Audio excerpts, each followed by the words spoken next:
السلام علیکم، آپ دیکھ رہے ہیں پاک ٹی وی اور میں ہوں محمد علی ناصر۔ ویورز، میں اس وقت موجود ہوں ایک ایسے پاکستانی کے پاس جن کے پاس نبی پاک صلی اللہ علیہ وآلہ وسلم کے قدم کا نقش مبارک موجود ہے۔ لوگوں کی بہت بڑی تعداد یہاں پر آتی ہے، قدم مبارک کے جو نقش ہے ان کی زیارت کرتی ہے، دعائیں مانگتی ہے۔ ہم اس پاکستانی سے جاننے کی کوشش کریں گے کہ یہ ان تک کیسے پہنچا اور اس کی تاریخ کے حوالے سے بھی جاننے کی کوشش کریں گے۔ میرے پردادا ہیں بابا جی سخی سید حیدر شاہ بخاری رحمۃ اللہ علیہ، اور آپ کے پاس یہ جو حضور پاک صلی اللہ علیہ وآلہ وسلم کا قدم مبارک کے جو نقش ہیں یہ اس طرح آئے تھے کہ جلال الدین سرخ پوش رحمۃ اللہ علیہ بخاری، آپ کی اولاد میں آپ کے پوتے جو تھے مخدوم جہانیاں جہاں گشت، آپ تشریف لے کے گئے تھے مدینہ شریف۔ تو جب آپ وہاں پہ گئے تھے تو وہاں پہ آپ نے حضور پاک صلی اللہ علیہ وآلہ وسلم کے روضے پہ جا کے یہ عرض کی کہ میں حضور پاک صلی اللہ علیہ وآلہ وسلم کی اولاد ہوں، تو میں اندر جانا چاہتا ہوں۔ تو انہوں نے انکار کر دیا، انہوں نے کہا کہ جی آپ کو اجازت نہیں ہے اس چیز کی، عام آدمی کوئی بھی آدمی اندر نہیں جا سکتا۔ اس ٹائم ترکوں کی وہاں پہ حکومت تھی، تو انہوں نے کہا کہ جی آپ کو اجازت لینی پڑے گی۔ تو جو آپ تھے مخدوم جہانیاں جہاں گشت، آپ نے باہر سے ہی کھڑے ہو کے آپ نے سلام پیش کیا، السلام علیکم یا جدی۔ تو باقاعدہ حضور پاک صلی اللہ علیہ وآلہ وسلم کے روضے سے اندر سے آواز آئی، ٹھیک ہے، آپ نے سلام کا جواب دیا۔ تو جب یہ بات اس نے سنی تو اس کے حواس باختہ ہو گئے، اس کو سمجھ نہیں آئی۔ اس نے فوری اپنے اوپر حکمرانوں کو جو موجود تھے ان کو اطلاع دی، انہوں نے فوری طور پہ آپ کو بلایا، آپ سے بات چیت کی، آپ کو پھر مہمان بنایا اپنا، ٹھیک ہے۔ تو اس کے بعد کافی دیر انہوں نے آپ کو اپنا مہمان بنایا، پھر روضے کی اندر بھی جانے کی اجازت بھی دی۔ پھر جتنی وہاں پہ زیارات موجود تھی، جتنے اور بھی زیارات تھی، چیزیں تھی، وہ سب مدینہ شریف میں اکٹھی کر لی گئی۔ تو وہاں سے جو ہے نا یہ آپ کو تحفے میں آپ کو ملا، پھر آپ وہاں سے ہجرت کر کے ہندوستان آئے، اور وہاں سے پھر آگے جو ہے نا بیسیکلی جو بابا جی حیدر شاہ صاحب ہیں، آپ کابل سے آئے ہوئے ہیں ہجرت کر کے، آپ کی وہاں پہ شاہی فیملی میں شادی ہوئی تھی۔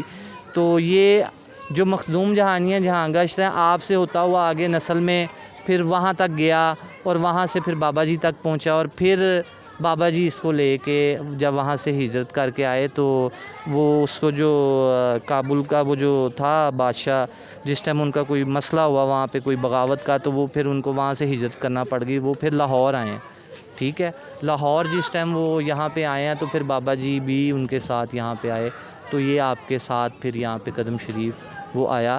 اس کی ہسٹری، قدم مبارک کی ہسٹری اس طرح ہے کہ حضور پاک صلی اللہ علیہ وآلہ وسلم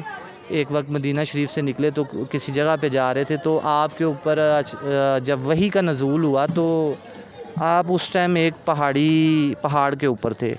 تو جس ٹائم وحی کا نزول ہونا شروع ہوا تو اس کا اتنا بوجھ تھا کہ آپ صلی اللہ علیہ وآلہ وسلم نے اپنے نالین مبارک، جوتے مبارک اتار دیے، اور آپ بیٹھ گئے۔ کھڑے ہوتے تھے تو آپ بیٹھ جاتے تھے جب وحی کا نزول ہوتا تھا، تو آپ بیٹھ گئے ہیں۔ تو اس ٹائم جب آپ کا قدم نالین کے بغیر اس پتھر پہ لگا، اس چٹان پہ لگا، تو وہ اللہ کے حکم سے وہ نرم ہو گیا، اور اس پہ حضور پاک صلی اللہ علیہ وآلہ وسلم کا نقش مبارک وہ نصب ہو گیا۔ اور سننے میں اور کہنے میں بھی ایسا آیا ہے کہ 21 مقامات ہیں جہاں پہ یہ اس طرح ہوا ہے، تو اس میں سے یہ ایک ہے۔ تو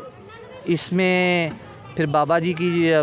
جو بابا جی حیدر شاہ صاحب ہیں، آپ کی شادی شاہی فیملی میں ہوئی تھی، وہاں سے پھر آگے آپ جب وہاں سے ہجرت کر کے یہاں پہ آئے تو پھر آپ کے ساتھ وہ یہ یہاں پہ آ گیا۔ آپ کا ڈیرا، آپ نے پھر ڈیرا اپنا آ کے یہاں پہ لگایا، یہاں پہ عبادت کرتے تھے، یہیں پہ رہتے تھے۔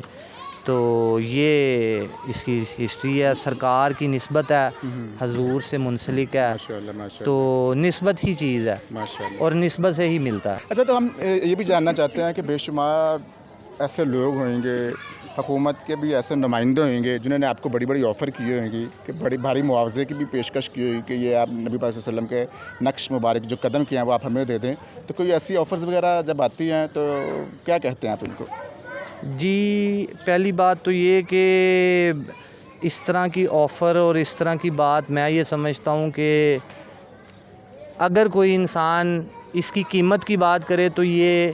بے قیمت ہے، اس کی کوئی قیمت نہیں ہے، اور جو یہ سوچتا ہے کہ اس کی کوئی قیمت لگائی جا سکتی ہے، اس جیسا بے وقوف انسان اور اس جیسا وہ عقل سے پیدل انسان تو میں کسی کو سمجھ نہیں سکتا کہ یہ ایک بے لوث چیز ہے، اس کی کوئی قیمت نہیں ہے، نہ ہی کوئی اس کی لگا سکتا ہے، اور نہ ہی ہم اس کے متعلق اس طرح کا سوال کسی سے سن سکتے ہیں، اور نہ ہی کسی کو کرنے دے سکتے ہیں۔ اتنی زیادہ کہ جی۔ آپ کبھی بھی نہیں دیں گے، کوئی بھی نہیں، آپ کو کسی طرح سے یہ دیکھیں جی، ہم حضور پاک صلی اللہ علیہ وآلہ وسلم کی اولاد میں ہیں، ٹھیک ہے، الحمدللہ حسینی سید ہیں، ٹھیک ہے، بابا جی حسینی سید ہیں، تو یہ ایک معاملہ نسبت بھی ہے اور ساتھ میں اولاد بھی ہیں، تو یہ ایک چیز ہمارے پاس چلی آ رہی ہے، نسل در نسل چلتی آ رہی ہے، ٹھیک ہے، پہلے ادھر سے ہمارے بڑوں سے ہوتی ہوئے، ٹھیک ہے، آئی ہے ادھر تک بابا جی حیدر شاہ صاحب تک، تو یہ آگے اسی طرح نسل در نسل آگے نسل کے پاس ہی چلے گی،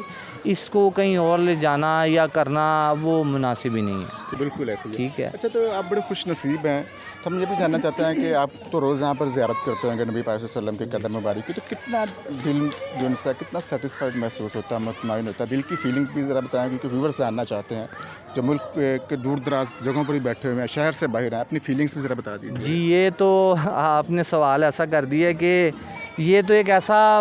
پوائنٹ ہے، ایسی بات ہے، یہ تو وہی جانتا ہے جس کو محبت ہو، ٹھیک ہے، لیکن جس ٹائم آپ اس کا بوسہ لیں، آپ اس کی زیارت کریں، آپ اس کو چومیں، ایک دلی سکون ملتا ہے، دلی راحت ملتی ہے، انسان اپنی تمام تکلیفیں پریشانیاں وہ بھول جاتا ہے، اور بس اس کو یہ لگتا ہے کہ میں سرکار کے قدموں میں، میرا سر سرکار کے قدموں میں۔